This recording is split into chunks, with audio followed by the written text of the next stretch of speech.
Warp Core Breach, Episode 27. There and Back Again. Captain, enemy ships decloaking off our port bow. They're charging weapons! Shields up, red alert! They're firing!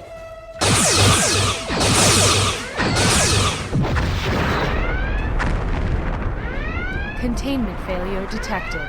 Warp core breach imminent. Welcome to Warp Core Breach, Episode 27. On this episode, Nick and David discuss the shift to reprints and upcoming regional tournaments. Griffin calls for a time to stand. Wouldn't it be nice if Scorpion fighters were just a bit better?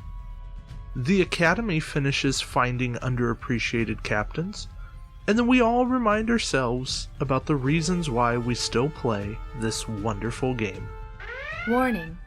Warp core breach detected. I'm David Montgomery, and here's my co-host, the Curzon, to my Jadzia. Hey, at least I died with honor. Well, I'm prettier. Ha, you can't got me beat that there. one. You can't beat it! Pretty handsome? Hmm. Hey, I once inhabited Odo. Odo and his bucket were last week. I know. I once married a Klingon. You got me. How about we just call it a draw and move on? Sure. Okay. I'm responsible for your friendship with Cisco. Darn. Wait, but you're the reason he calls me old man. You like it. Come on. I'm pleading the fifth. The Fifth Fleet? Sure. Alright. So, Star Trek Attack Wing news this week. It's Regionals Prep Week. Take one. Do we do rushes? No, absolutely not. We're not going there. Is there a Sadie Hawkins match? Yes, Sakona asks the guys. Ooh. Or Quark wears a dress. Your choice. Lumba again? I don't know if the franchise can handle that. Yeah, probably not. But yeah, so I know Modesto's hosting, and I'm not sure which other venues. I think Olympia, Washington's got it this weekend. Mm-hmm. And I know at least one of the ones back east has it this weekend. But yeah, it'll be interesting to hear what happens and see the builds. And I'm really looking forward to seeing a bunch of people whom I have only ever seen online. Yeah. And I will be recording a bunch of snippets here and there, and games will be recorded, audio will be recorded. It'll be good fun. Excellent. So if you're coming to Modesto for regionals, I look forward to meeting you and judging your fleets and your games, and probably secretly judging you just a little bit. I mean that in good fun. It's all good. I'm just keen to see what sort of creative, hopefully new builds that we'll be seeing coming out of the woodwork here. Yeah, I think that fleet building, at least online, has gone a little quiet because of regionals. Yeah. And I think as soon as regionals happen, so between this weekend and next weekend, so by the end of February, we're going to hear a lot more about where the game stands. Yeah. And that is certainly exciting. I will be in possession of all of the fleet sheets from California, and that's going to give us a ton of data, because I'm going to publish whatever I can and say, hey, this is what people were running. And remember, folks, David Dax is an honorable fellow, so he's not going to be releasing everything to the public. No, I'll run like overall statistics and be like, hey, 13 of 40 fleets had Picard 9 in them. Right. And that doesn't say, oh, the top 8 all had this. You know, it's just... Could be the bottom 8 for all we know. Exactly. Or the bottom... It's just a matter of saying, oh, this is interesting stuff. Mm-hmm. And it'll be fun, and we'll see what's there. But, you know, the whole point is fun, and this is a big competition. it's regionals, and there's 9 of these in the US, and not even all 9 are running attack wing. I think it's 6 or 7 are running attack wing. So yeah, at that point, there's only so many people that get to call themselves a regional champion, and that's a cool thing. Yeah, part of me was actually tempted to head over to Alberta to go for the regionals for Star Trek Attack Wing there in Calgary. Well, you still have time. That's in mid-March. Yeah, I won't be able to with work schedule and all that, but it would be nice. Yeah, I understand. I wish I could play, but, judging's a different side, and somebody's got to do it. Oh, if we were able to have it here in Vancouver, I would helmet in a heartbeat, and it wouldn't even bother me that I wouldn't be able to play if I was judging. Yeah. I mean, I'm going to be so busy and having so much fun. It won't bother me once I'm there. It's just all the logistics and prep work ahead of time. It's like, and then what's going to happen in the middle of it all? And I'm going, right, we're due for controversy, and I just don't want to see it. I really don't. But well, yeah. But I do pledge that we will have regionals here in Vancouver in 2017. WizKids willing. Oh, I'm quite sure of that. Well, there you go. Hey, you're doing everything you can do, building a player base and saying, hey, there's enough interest to make it happen. Yeah. And that's all you can do. So. Yeah, and that actually reminds me, last Wednesday when we were playing with our group, we were down a couple, up a couple, but we actually had a couple wandering around the store, checking out stuff on the wall. They were looking at the D&D Attack Wing and some of the other stuff, and I said, hey, actually, this is the stuff over here you want to check out, and pointed to the Star Trek Attack Wing, and they're like, oh, okay, cool, and they're looking over everything. They wander around the store a little bit, and they come back, and say, oh, hey, we've just got a table open up. Would you like to sit down and try? So the guy and the gal, they sat down, and Stephen coached them through their first game, and they quite enjoyed it. Oh, there you go. That's awesome. Yeah. And there's also something else coming up called Terminal City Tabletop Convention that's happening here in the Vancouver area, and I'll be hosting the event there on Saturday, March the 5th from 4 to 7 p.m. So if anybody's in the area around March 5th, come on down, say hello, and let's have a game. Awesome. Good stuff. Anything new for you in Attack Wing in the last week, sir? No, we had to reschedule our Void OP. My store didn't get their kit in, and due to a couple of different logistics, and they're a smaller store, and plus they had a Magic tournament that day, and the store only holds about 30 people, 20 comfortably, and so to have Attack Wing there plus Magic, we said, hey, with regionals coming up, and our last tournament was only a couple weeks prior, we said, we can just push it back to March, and it's a win-win for everybody. Mm-hmm. So it worked out, and the Void OP will be like the first Saturday in March, and we'll make it work. Right on. Yeah, I'm kind of bummed because I had a fleet I was looking to try out, and now it's going to be even longer before I can play, but you know what, it's still fun. Yeah. Hey, it gives me a chance to get more ships in and have a shot to try out more stuff, so never a bad thing. Sweet. Yeah, and speaking of ships, I've been dabbling more with 3D printing and coming up with some better and better quality results. On that note as well, John Nash from Nashtar Shipyards, I believe it is, on Shapeways has been pumping out quite a bit of different custom ships there, and it's definitely worth checking out. There's some great things on there. So you don't even have to have a 3D printer. Awesome. I'll have to take a look at that. It's been a while since I've been on Shapeways. Mm-hmm. Yeah, so with our community, we've got people like Jonathan Bruce, the Don Miguel, we've got John Nash, and a number of others that are starting to come out of the woodwork and produce some pretty amazing results. So if anyone out there is into 3D modeling and wants to try their hand at making some ships, their own versions, or just recreating, if you want to prepare for 3D printing, just make sure that it's a solid model, not just skinned, and make sure that it's watertight, or manifold as they call it. Makes the print easier and gives you a better quality end result. Good info.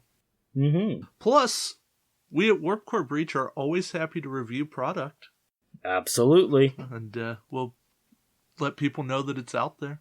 Yeah, and these might sound like shameless plugs. We don't receive any profit or anything from this. I also noticed that Warmats is coming up with a Kickstarter again. It's actually got 9 days left. They're close to their goal, and it's the second wave of their magnetic mats. And if you haven't seen a review for it or video of what Wave 1 produced, they're amazing. A couple little magnets on the base that are provided, and a magnetic playmat. It's great. Your ships don't bump. They don't slide around. You don't have to worry about precision as much because it's just pretty much built in. So it's something to check out.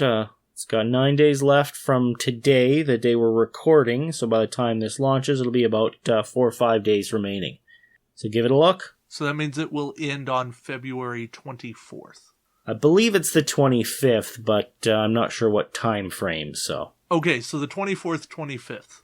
So yes. By the time this goes to air, hurry up, go check it out.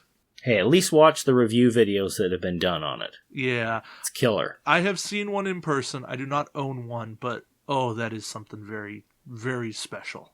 And while you can buy them off their website, the new Wave has different images and it's cheaper. Oh, there you to go. buy it through the Kickstarter. So if you've ever wanted to do it, now's the time. I'm strongly considering picking up a pair myself. If I had the funds, I think I'd be right there with you. But oh, absolutely. Right now, my grip mat and my vinyl mats will have to do.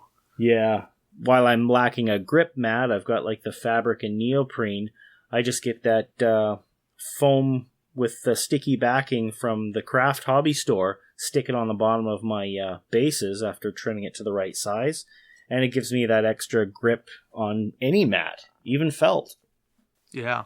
Well, it's all about making sure that you've got that little something extra to keep those ships in place, because bumps happen and stuff will go wrong in a game, and you want to make sure that you've got every potential to keep the game as fair as possible. Yeah, and on the note of keeping things fair and bumping things around, isn't WizKids re-releasing some ships with errated printing?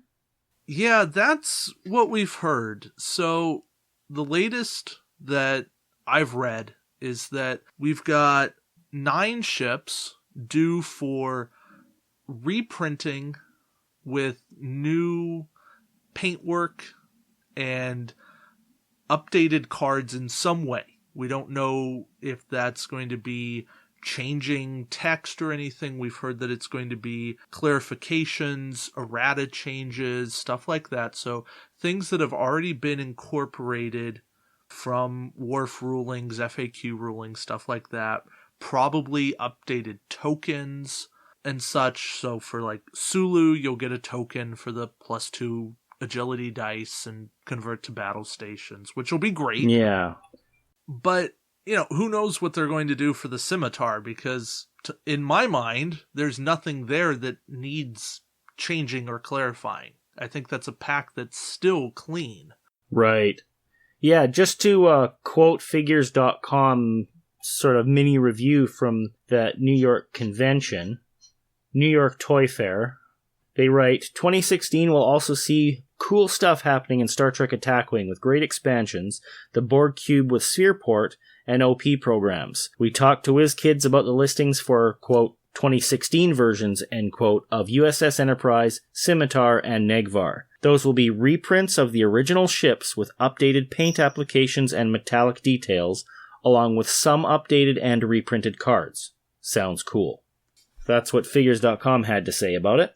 Which is interesting. So, what we know from solicits on the WizKids event system, which you can see if you go through a store account, not an individual player account, is that the USS Enterprise is due out in May under Wave 24. So we're getting Wave 23 in late February, early March, sometime in there. We don't have an exact date. The StarTrek.com previews are calling it next month. So that's there. So that means a month off. Nothing coming out in April. Yeah. That's fine. That's something we can talk about later. Yeah, a lot of people are appreciating the extra time that their wallet has to recover in between waves. I know I'm there. We don't have a date on the Negvar. though I heard and I saw another post that should be in Wave 24 with the Enterprise. Right. And then the Scimitar is in Wave 25 in July. Okay. So now we're skipping months. Again, totally fine here. Voyager and the Coronac are due out in Wave 26 in September. Mm-hmm. The Enterprise E is Wave 27 in November. And then Borg Sphere 4270, which is the same one that we got in Wave 4, and the USS Defiant are due out in January of 2017 in Wave 28. Right. So, is this a big change to every other month? It looks like it. Is it still going to be 3 ships a month? We don't know.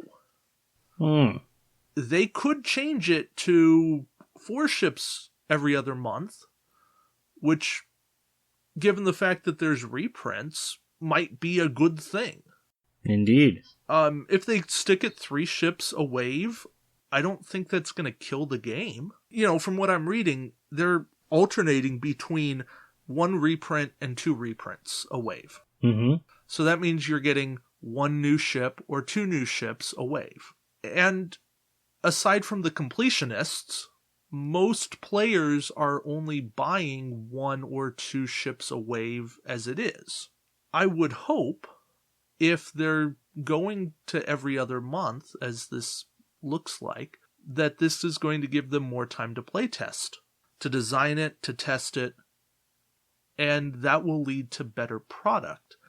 And ultimately to better cards that will make you want to buy every expansion that does come out. Mm-hmm. Maybe it doesn't fit in with the faction you play. For instance, once Xindi expansions come out, you're kind of going, maybe I don't want to get into Xindi. That's okay. Even though they do look quite promising. They do.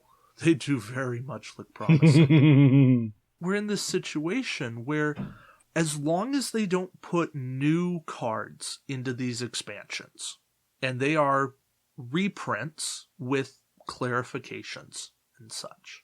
Right. If you already own them, you don't have to buy them again. Mm-hmm. Now, if you don't own them, now you can get them. And that's a great thing. And if they add in other kind of clarifications, or even if they modify the way a card works a tiny bit, for instance, if they made transphasic torpedoes work somehow differently on Voyager, I would be okay with that. But I don't think that would cause me to repurchase the pack, necessarily.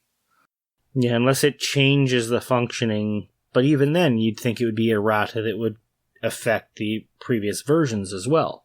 You would think. Mm-hmm. Who knows? We're in this big kind of waiting game. Yeah. And I kind of like that the Tiny Prize is the first reprint that we get to see. That's an iconic pack that they're going to want to get right. And every ship that you read is a meaningful ship. Tiny Prize defines Original Series Enterprise. Negvar defines Deep Space Nine Klingons. Scimitar, Romulans. Voyager speaks for itself. Coronac is the cornerstone of Cardassia. Yeah. Enterprise E, that's another big Federation ship. Borg Sphere, maybe not the most iconic Borg ship, but within Star Trek Attack Wing, the most utilized Borg ship. Mm-hmm. And the Defiant is a lot of people's favorite Federation ship. Just because of the warship mentality that it has. Right. So that list of 9 ships are probably 9 of the most iconic ships in Star Trek. You can make arguments for other ships. Of course. I'm not going to sit here and say these are the top 9. But these are 9 within Star Trek Attack Wing that need to be available to everyone. And so bringing them back out, giving them a fresh coat of paint, I think that's a really smart thing that they're doing. How they're going to do it, who knows? but I want to see it. We'll just have to wait and see. Yeah. I wish we knew more. Come on, tantalize us, WizKids. Tease us. And I guess we'll know more sometime in late April or early May, and they'll say, hey, this is what we're doing. Or we'll find out in May or whenever, when the Enterprise hits shelves. But until then, stay tuned. Stay tuned, and we'll find out. But I still feel like overall it's a good thing for the game. It's not a death sentence for the game, and it's almost the lead-in to a reboot for the game. The next big push. Yeah, I think it's maybe saying, hey, the game has a whole bunch of stuff. Maybe this is the core of the stuff that you'll need in order to start anew. I still think there's a lot of life in the 1.0 of this game, though. Oh, there's I still do too. A number of ships that haven't been released yet. Like, some people compare to the hero clicks, and someone even posted a list of all the ships that have yet to be released for Attack Wing that were released for the tactics. Yeah. So there's those to go, some of which have been announced, like the USS Venture, Enterprise D counterpart for the Galaxy class. Yeah, so there's been plenty of those. Yeah. Yeah. There's a list of like 20 ships, I think, that are left. Incoming! And of course, Attack Wing's done ships that weren't in tactics. Absolutely. So there's a give and take there. Was Avatar of Tomed unique to Attack Wing? I do believe so. And I know like the Prototype 01, the Alpha Hunter, those were unique to Attack Wing. Thalia 1. That's so welcome. Oh yeah, of course. So, we'll see.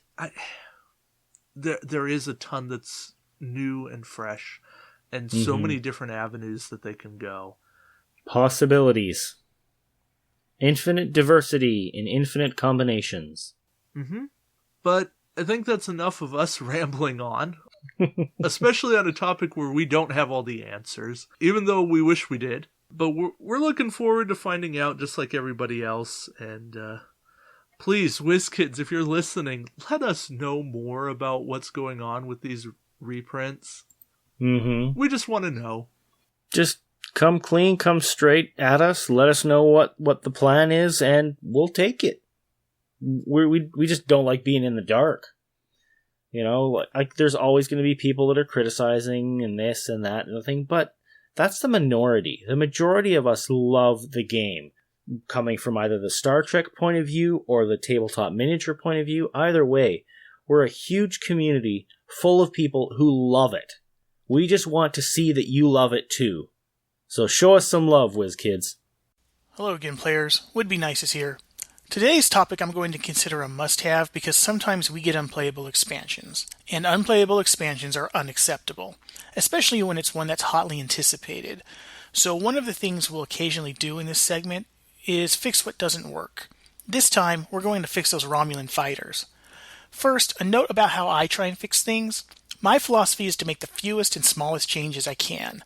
Not only does it usually make for a more elegant solution, but I find fewer changes are just plain easier to keep track of. So with that goal in mind, onto the squad. The first time I saw what was in the Scorpion pack, I honestly didn't think they were that bad, but the more I thought on it, the more unplayable I saw them. Yet, I also saw just how close they were to being a ship I would bring to a game, so it's not going to take us that many tweaks to get them into playing shape and on par with the other squads. Let's start with fixes to the squad itself. It's pretty easy. Just add one attack to those first two tokens. 5-4-3-2-2 instead of 4-3-3-2-2. And we'll add one defense to all but the first name token, so 0-1-2-3-4. In other words, an extra defense to the generic squad's tokens. Thematically, sort of makes sense Scorpions would start with less attack because they look smaller than the other fighters and we didn't really see them do a ton of damage. But thematic doesn't mean playable, especially when you start with 2 less attack than other squads. So the attack bump. But if they are smaller, they should be harder to hit, so the defense bump, which works with the cloak to make the Scorpions a more defensive squadron than their attacking counterparts. The maneuver dial? Just fine. Just add a red 4 straight for some speed. And then it fits in nicely between the Fed and Dominion fighters. A little less maneuverable than Fed, but faster. A little slower than Dominion, but more maneuverable. Last ship change, give it a rear 90 arc, so we can actually fully use those torpedoes that came with the freaking ship. I can honestly believe the Scorpions were designed with rear arcs in mind. I can't explain the torpedoes otherwise. And at some point editing or printing, an error left it off the ship base, and it wasn't noticed until after production, and that would fit right in with some of the quality issues we've seen from WizKids in this game. Okay, enough rant. Upgrade fixes. This really isn't that bad. The easiest upgrades are support ship and cover fire, because they're the same as they are for the other squadrons. Might as well leave those unchanged. Almost as easy is torpedo strike, because there's nothing wrong with it as a torpedo card if it's range 1 to 3 or 2 to 3, not 1 to 2. Oh, and add that rear firing arc. Done. Reconnaissance is also fine. Could stand to be a 1-point card maybe, but works well enough as is. I mean, fighters finally have a scan to use against minefields. Thrusters is also fine, but I would make one of 2 changes. Either it costs 1 point less, or, at the current printed cost, have it apply to non-red maneuvers, not just green maneuvers. Focus strike is also fine as written, but knock a point off. 5 is just too much. It should still be a little expensive though, because you are getting a chance to apply that perfect critical hit. Cloaked fighters and hidden formation, they need the most work. And there are 2 ways we can handle this. First method, cloaked fighters should add both cloak and sensor echo to the action bar, and maneuvers should be limited to non-reds, not 1s. That's worth 4 points to me.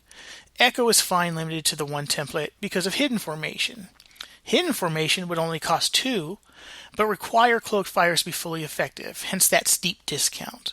It would also allow the use of the 2 template for echo when cloaked, but still have the discard and taking an aux option to let an uncloaked squad echo with either template. The other way to handle these 2 is to keep cloak and echo separate. Cloaked fighters should still allow non-red maneuvers though. Hidden formation would then allow echo with the 1 template when uncloaked, and you take an aux but you disable instead of discard. If cloak though, you get to use the 2 template, and obviously no aux or disable.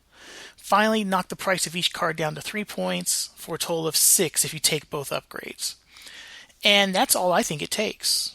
To boil it down to bare minimum, extra attack and defense on the tokens, 90 rear arc, change up cloak fighters and hidden formation. The other upgrades are optional, but they'll add that extra bit of playability. Try it out and let us know how it works for you and what you would change. Until next time, keep thinking outside that box.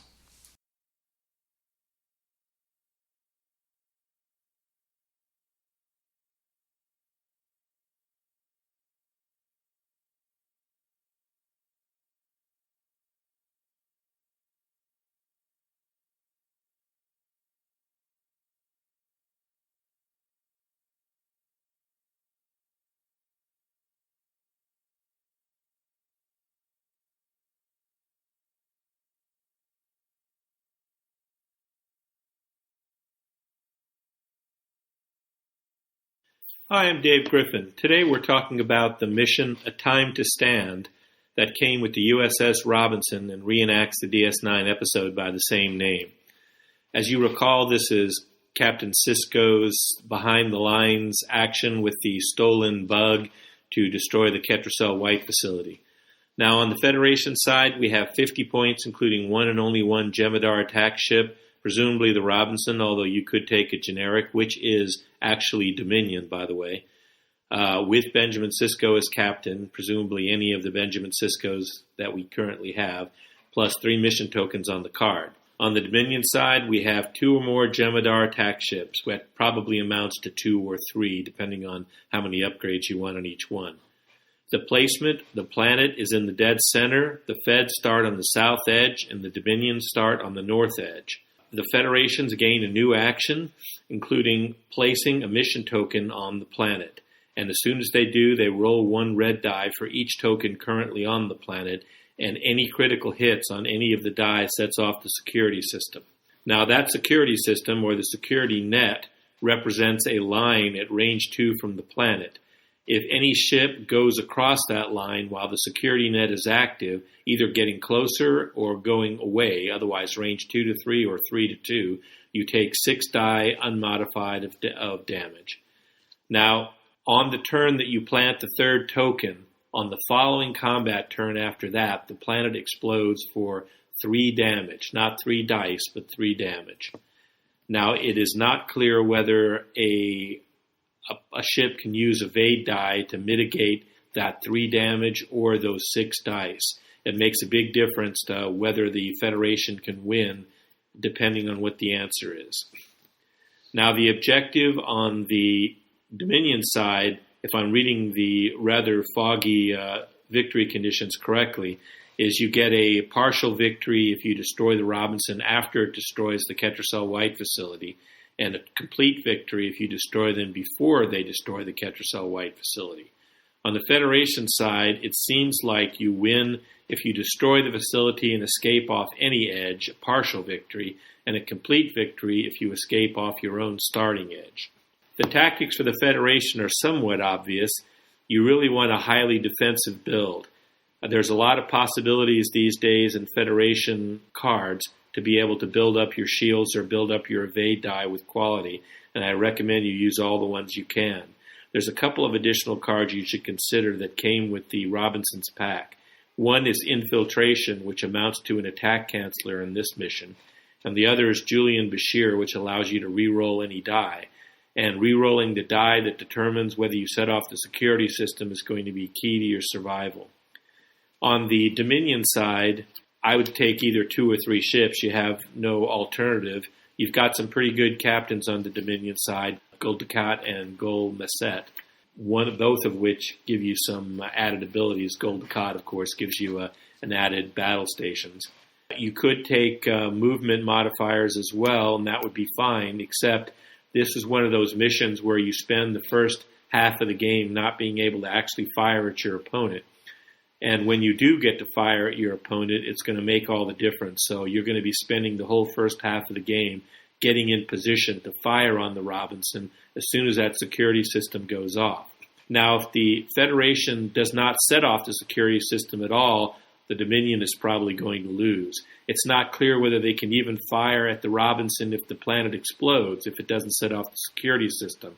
I would advise you to play it that if the planet explodes, then the Dominion players can fire at the Robinson.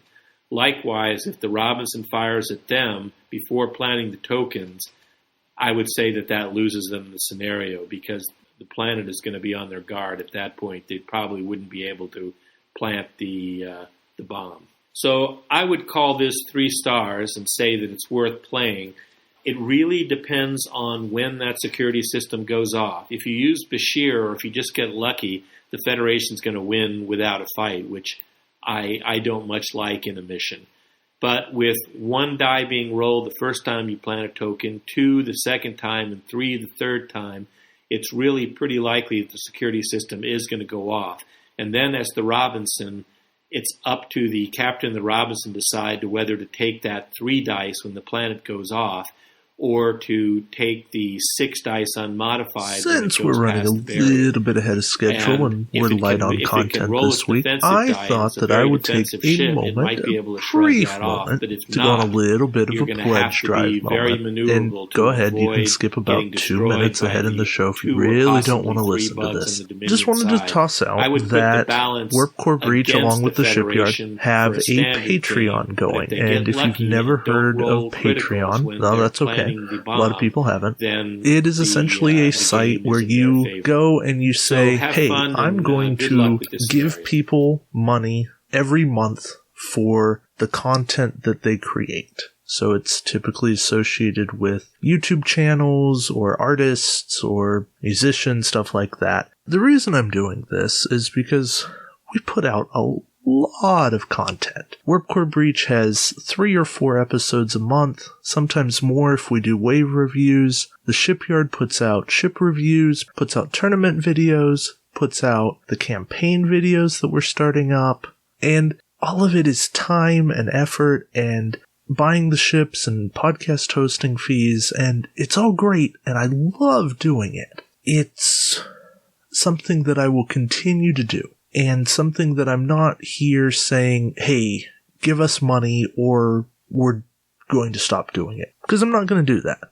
That's not what this is about. That's not what any of this has ever been about. I just want to say, hey, if you really appreciate what we do, and you have the willingness to support us, and you have the ability to support us financially, a little bit would be super duper duper appreciated. And if you do that, you get perks of different things depending on the levels.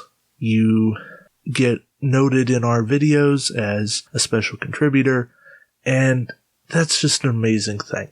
We can't do tons and tons because you're a contributor, but I try to write different notes that only patrons see.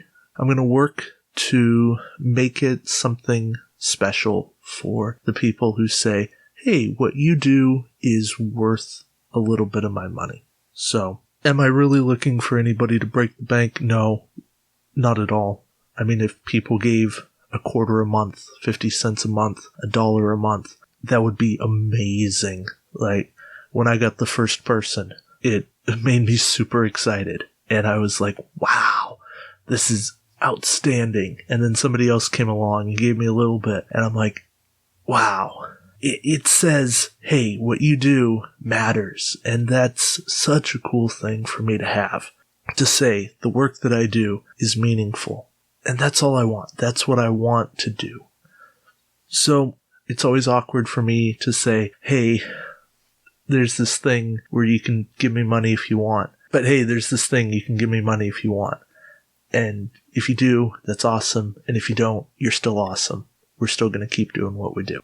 And in case you're wondering, the website there is patreon.com/stawshipyard, STAWSHIPYARD. So patreon.com/Star Trek Attack Wing Shipyard. All one word. And there'll be a link in the show notes as well. So, thank you guys so much. I hope you enjoy the rest of the show. Welcome back to the Academy. This is John Knopf, and today will be our second round of reviews of underused captains for the remaining factions. Starting off, the Dominion Gola Set. She's pretty phenomenal. I personally have used her. I've put her on a 4th Division battleship. She synergizes nicely with Korak, Ramataclon, and Shroud. Sent out ahead of another friendly Dominion ship that can send a coded message for battle stations. You're looking at an 8 captain skill with 8 attack dice, 9 if you're at range 1, with battle stations. That can grant a friendly Jem'Hadar ship within range an extra action.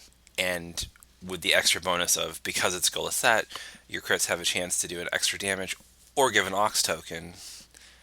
It's repeatable firepower with a pretty good bonus.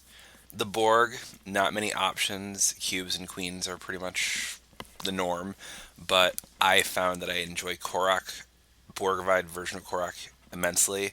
His ship with magnetometric guided charges is a lot of unavailable crittage that is ridiculous. For species 8472, I'm going to skip it because there's only 3 captains and 3 ships to choose from. Not much choice there. For the Kazon, the new Kula to get extra defense dice is phenomenal, but the hidden gem that I've found is Razik for his ability to disable crew and then chuck them for rerolls. It's hilarious, and it's really effective, especially on one of the Predator class vessels. Zindi Weapon 0 is great, but it's even better with Kiafet Amansor. It just feels like he was made for its captaincy. For the Bajorans, Kira from the Ikorum. She's clutch at giving a Bajoran fleet of interceptors target locks for their phaser strikes. It's great for a swarm faction to have something like Kira. There's really not a bad Bajoran captain out there. I don't see her getting used now so much with Krim and Shakar, but she's still there, and I think she's good at what she does. The Ferengi, the Tar and Nunk for their battle stations, it's a must-have. I know they're their horrible captain skills, and you're thinking, oh, I'd rather have Bach, but no, they're great. Now, if Ferengi could just get something to increase their captain skill, maybe a Mugi or an elite talent like Dabo, then Tar and Nunk would be like, they'd be a must-have on every single fleet. I still think that they're underused and that they're tremendous for what they do. For Vulcan, Taven, although I see a lot of Saval and a lot of Sopak, I rarely see Taven, despite his ability to allow you to think in your feet. Not sure if it's because of his newness, with the fact that he's in the blind booster, or just that there's so few people that play Vulcan here. But I'd like to know if other people have had any luck with him, because I'm thinking about using him. For the Independents, lore is phenomenal. Extra crew slots, the ability to chuck a crew for an extra attack die, and he kind of breaks the faction pure for my venue, because the fact that he lets you get any elite talent ignoring faction penalty, we came together and decided that yes, lore can have access to literally any elite talent because of the way it's worded. It hasn't led to a lot of abuses, but it's definitely made him more interesting. For Mirror Universe, Beverly Crusher, captain from the Pasteur. Although I didn't like the Pasteur, I thought she was amazing. I know everybody's using the Worf out of it and the Riker, but I enjoy putting her on the Defiant, because, hey, I'm going to be getting Aux tokens, I'm going to be doing Green News anyway, I may as well get something out of it. Add in things like the impulse drives and other mirror tricks, and she can get pretty useful pretty quick. Thank you for joining me for another episode of the Academy. And now it's time for the Warp Core Breach Question of the Week, where we pose your questions to all of the contributors in the hopes that someone will get it right. This episode's question of the week: what drives you to keep playing Star Trek Attack Wing? Very profound question. Hopefully with some profound answers. Well, for me, one of the main things is that this game is still fun. I have an immense amount of fun when I'm around people who enjoy this game. I love talking about it. I love the rule discussions about it. Not so much the vehement arguments over the game, but the back and forth, the looking stuff up, the going, wait, does this work how I think it works, or does this work how you think it works? And which one of those is actually how it should work, and which one of those actually works better for the game? And when you can do that, it's fun, and it's engaging, and it's dynamic, and it brings people together. Mm-hmm. And that's kind of how it is for me as well. It's like the game has evolved from just something that I play because it's Star Trek and cool to something much bigger. Like, I'm hosting this group that has grown to, sometimes over a dozen people. And while I still have great enjoyment from like building my fleets, executing them, playing in a game, I get so much more out of it from the group, seeing the people playing, having them ask questions about it and helping them out, even if it's somebody else helping them out, seeing the genuine interest in the intrigue and the gears turning, the hamster wheels spinning, excitement and interest of them, just, it fills me with great joy. Yeah, it's a really awesome thing when you watch people come together. And I'm not just talking about organized play, though that's one really cool aspect of it. Quick little side note. Whenever I hear the term organized play, it's like my mind does a quick little sidestep to organized crime. It's like, what are we playing at that? It's just a word to say. Yes, we are. It's not just the tournaments. It's the campaigns, it's the missions, it's sitting around talking about it. It's watching Natasha, when I talk about it, give me that little bit of a death glare and go, that's strike one. and then set a timer and go, you have that long until you can't talk about it anymore. She pulled that a week ago. Boy. Well, we were at a party. Right. It happens. But, you know... Hey, if it's something that excites you that much, like people see that it's something you're passionate about. Well, and that's the thing, right? It's passion, but you also want to make sure that it's something that you're not being too overzealous with other people over. Well, you don't want to overwhelm them or go over their head or bore them to tears. Yeah, and I could not easily. Well, actually, no, I probably could easily do that to a lot of people right now. But perspective is a good thing too. Yeah. But what drives me to keep playing, ultimately, is that this is Star Trek, and it will always be Star Trek. That's what got me started. That's what keeps me going. And no matter what happens with card combos, with rulings, with anything else, there is still so much to explore in this game. So many different avenues to try out and figure out that I could play this game every single day for a year. I would still not be able to play all the fleets that I want to play. No kidding. It just can't be done. I may face every fleet that I'd want to face and or play. That may happen, because at that point you're playing over 700 fleets. I think at that point I'd probably be good. What, you're not now? Oh, I see what you're saying. You'd be good and satisfied. Yeah, I'd probably be satisfied, but then, in that year they're going to come out with a whole bunch more ships. And who knows what the game's going to look like at that point. Ever-expanding realms of possibility. And that's just a really cool thing. Yeah. Like, I've said it before, but it bears repeating.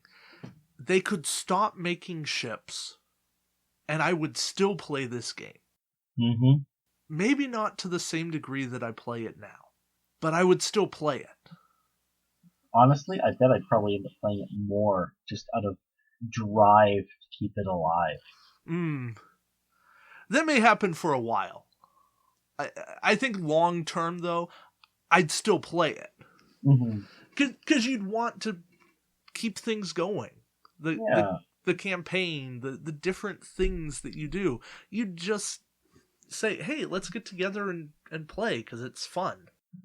Yeah, as long as you have people that you can play with, and as long as you can keep infusing it with new vitality, it will keep going. You get out what you put into it. As long as you have something to put in, you're going to keep getting out. Well said. Or more accurately, as long as you keep putting into it, the more you're going to get good out of it. All right, contributors, why do you still play? Hi everyone, Not Picard here. What drives me to keep playing? Well, first of all, it's the group, the OP group that I am involved with. I have lots of fun playing. I have lots of fun with the guys there, just talking about builds, talking about list building, talking about things that we can do to make things better, make fleets better, hone them. And because we're all sharing ideas and we're all honing fleet building ideas, I think everyone's fleets are getting better and everyone's getting better at playing. And that's a really important part of the community for me. The second thing that drives me to keep playing is, well, I just love Star Trek. Star Trek is one of my favourite TV shows. It was a TV show I grew up watching. Deep Space Nine would definitely be in my top 3 TV series ever. And I just like seeing those kind of missions played out on the table, and that really appreciates me. And the third thing in my reason I keep playing would be just the scheduled releases and the new stuff coming out. The fact that there's always new stuff coming out, there are new releases going on, means that I'm always getting little bits and pieces of new upgrades, new captains, new ships that I can use to modify my build. So I'm constantly changing. I've constantly got 5 or 6 different fleet builds on the go in Space Stock, and when a new release comes out, I can't wait for Space Stock to be updated, because it just allows me to mess around playing with what I can do. The best example of that was when the Valiant was released. It was fantastic.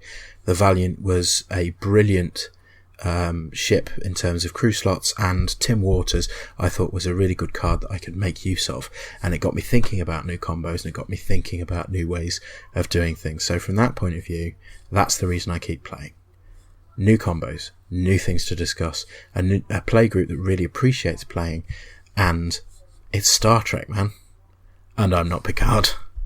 Hello, this is Steven Stott with Ready to Play Gaming down in Columbia, South Carolina. Well, there's three basic things. One, first off, I love Star Trek, everything about Star Trek, and when I first found out about this game, I thought it was fascinating that it was a combat simulation type game, and I really enjoy those type of games. And of course, that being Star Trek, had to try it. The second thing that I enjoy about it is I do like the OP play as well as the missions that come with each game expansion that comes out. That gives you a wide variety of options of play, and it allows you not only to play, with a couple missions by yourself, but also with others in a one-on-one game or even group play. The third reason is the fan base of players in the whole stall community. I've met some really neat people in playing this game, and it's not only been locally, but across the nation and internationally. And so I love following the strategies and ideas and things that come up among all you players out there. So those are my basic three reasons on why I continue to play the game. I really believe in it and think it's a great game and has potential to be even greater in the future. This is Steve Stott from Ready to Play Gaming down in Columbia, South Carolina, hoping all your dice rolls are hits and evades. Have a great day and live long and prosper.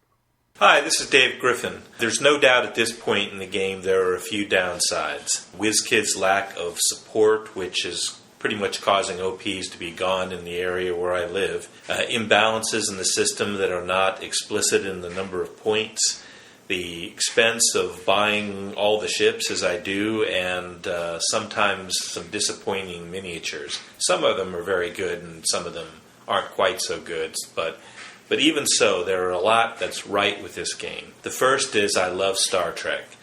Second, I'm a miniature gamer and a war gamer, so being able to play that sort of a game in the world of Star Trek is almost worth doing in and of itself. The next is the flight path system is a solid foundation on which to make a game. I think it works very well for Star Trek. I also like the separate build/upgrade your fleet game that sort of works as a separate but linked game with the actual playing the ships on the board.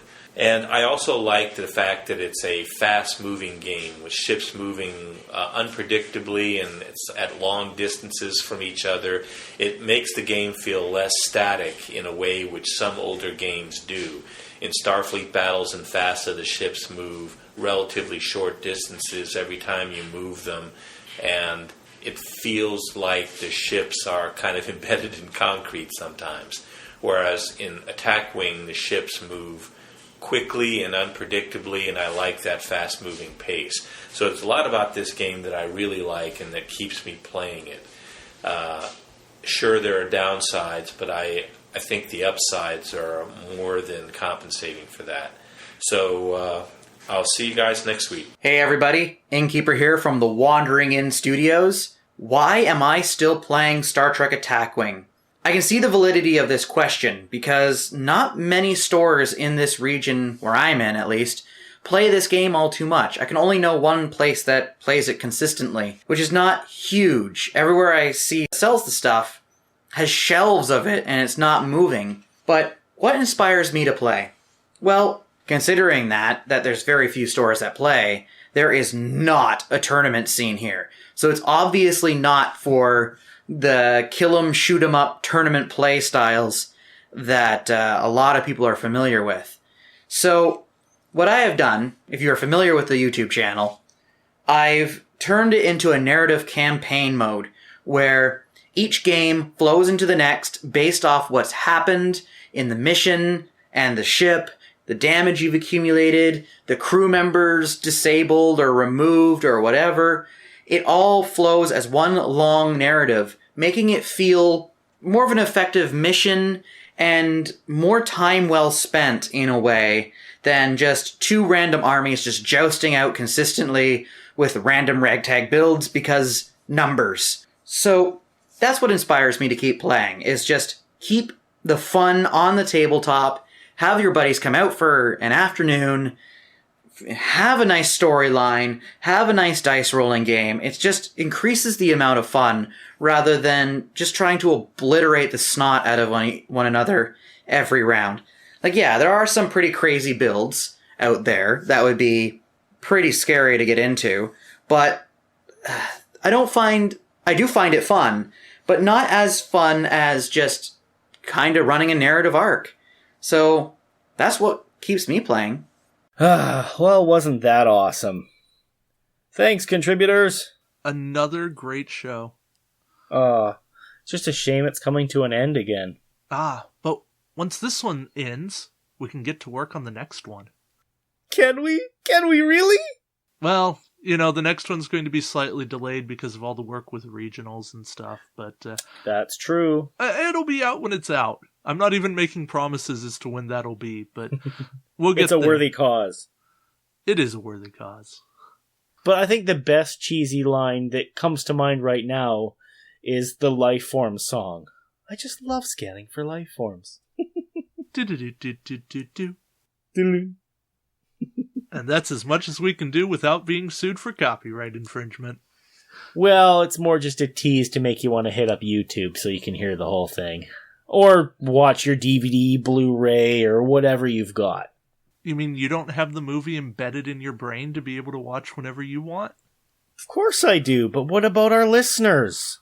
I guess you're right. Some people aren't as fortunate as us. Well, just think. It's like Tim Robbins in Shawshank Redemption. He didn't need his record player when he was in solitary. He had the whole thing in his mind. And that's Star Trek for us. Good point.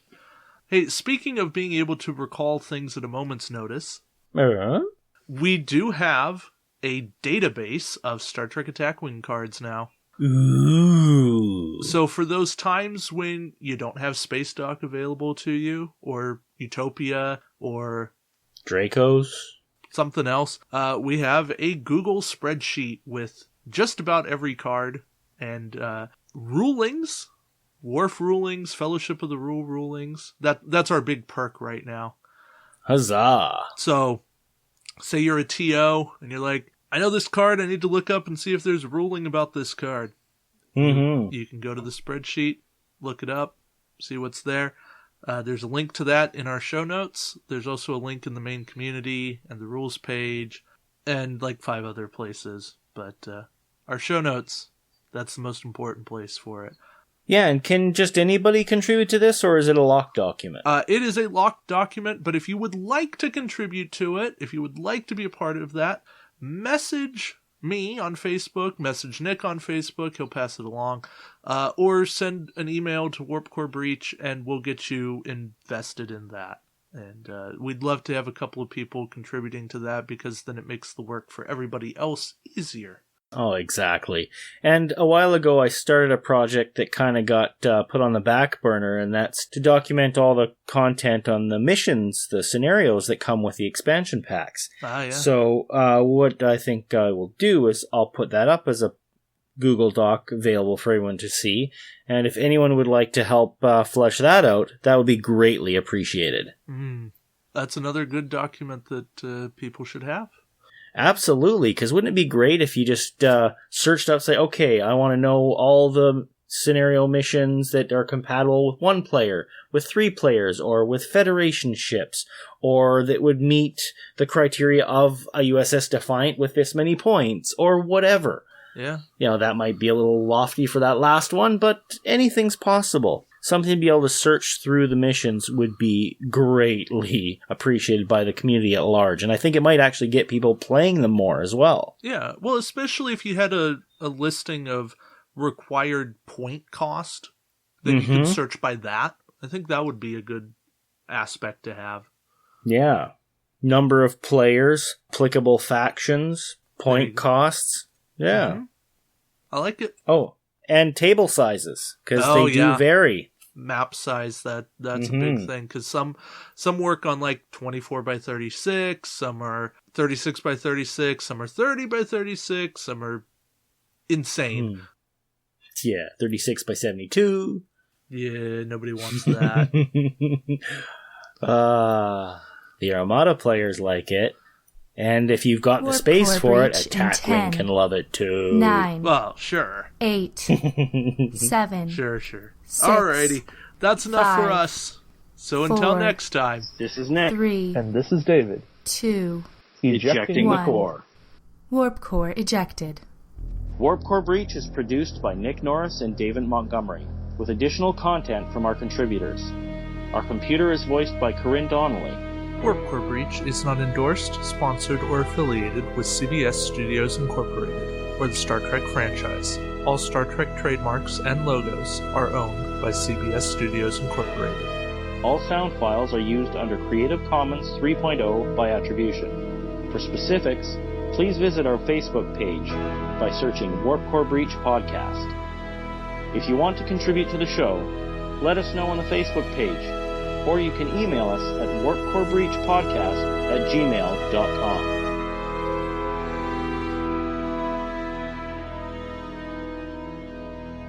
Sunday at the Zunkatse Dome, where the Pandari champion faces off against 7 of 9. I see we're getting the blooper out of the way now.